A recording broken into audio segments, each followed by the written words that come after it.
বাংলাদেশের ছাত্র জনতার গণ অভ্যুত্থানের প্রভাব যেন ছড়িয়ে পড়েছে দক্ষিণ এশিয়ার বিভিন্ন অঞ্চলে। একের পর এক এলাকায় শাসক গোষ্ঠীর বিরুদ্ধে জমা ক্ষোভের বিস্ফোরণ ঘটাচ্ছে জনতা। পাকিস্তানেও এরই মধ্যে সরকারের বিরুদ্ধে শুরু হয়ে গেছে তুমুল আন্দোলন। কারাবন্দী সাবেক প্রধানমন্ত্রী ইমরান খানকে মুক্ত করতে জান প্রাণ দিয়ে লড়তে প্রস্তুত তার সমর্থকরা। প্রয়োজনে জেলের তালা ভেঙে ইমরান খানকে মুক্ত করার কথা বলছেন তারা। আন্দোলনে ভীত হয়ে এরই মধ্যে পাকিস্তানের শাসক গোষ্ঠী ইন্টারনেট সেবা সীমিত করেছে।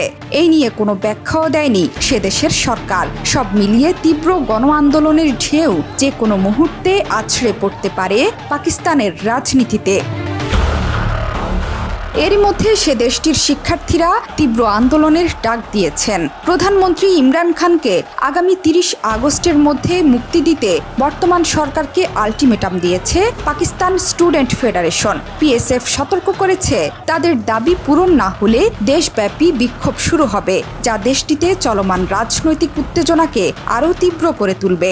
অন্যদিকে পাকিস্তান তেহরিক ইনসাফ পিটিআই ঘোষণা করেছে যে তারা ইমরান খানের মুক্তির দাবিতে এই মাসের শেষের দিকে ইসলামাবাদে একটি বিশাল সমাবেশ করবে। পিটিআই নেতারা বলছেন, ক্রিকেটার থেকে রাজনীতিবিদ হয়ে ওঠা দেশের বৃহত্তম দলের নেতাকে আর কারাবন্দী করে রাখা যাবে না। ইসলামাবাদের ডি চকে একটি বড় সমাবেশের পরিকল্পনা করছেন বলেও তিনি জানান। গত বছরের ৫ আগস্ট গ্রেফতার হওয়া ইমরান খানকে রাওয়ালপিন্ডির আদিয়ালা কারাগারে স্থানান্তর করার আগে প্রাথমিকভাবে বন্দী করে রাখা হয়েছিল। তিনি ২০০টিরও বেশি মামলার মুখোমুখি হয়েছেন এবং কয়েকটিতে দোষী সাব্যস্ত হয়েছেন। এদিকে আন্দোলন দমাতে পাকিস্তান সরকার ইন্টারনেট সেবা সীমিত করে দেয় বিভিন্ন এলাকায়। কোথাও ইন্টারনেট বন্ধ রয়েছে, কোথাও সংযোগ পাওয়া গেলেও গতি বেশ কম।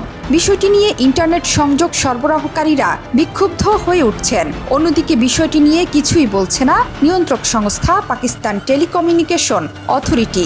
এক প্রতিবেদনে জিও নিউজ এসব তথ্য জানিয়েছে।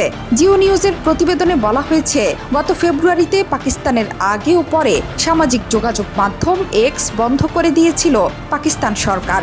এর কারণ হিসেবে তখন বলা হয়, জাতীয় নিরাপত্তার প্রতি হুমকি বিবেচনা করে সিদ্ধান্ত নেয়ার কথা। পাকিস্তানি হোয়াটসঅ্যাপ ব্যবহারকারীরা জানান, সামাজিক যোগাযোগ মাধ্যমটিতে বার্তা পাঠাতে কিংবা কোনো কিছু আপলোড ও ডাউনলোড করতে স্বাভাবিক সময়ের চেয়ে বেশি সময় লাগছে। অনেক সময় সেটা করাই যাচ্ছে না। জোহরা চৌধুরী সেতু, ৭১।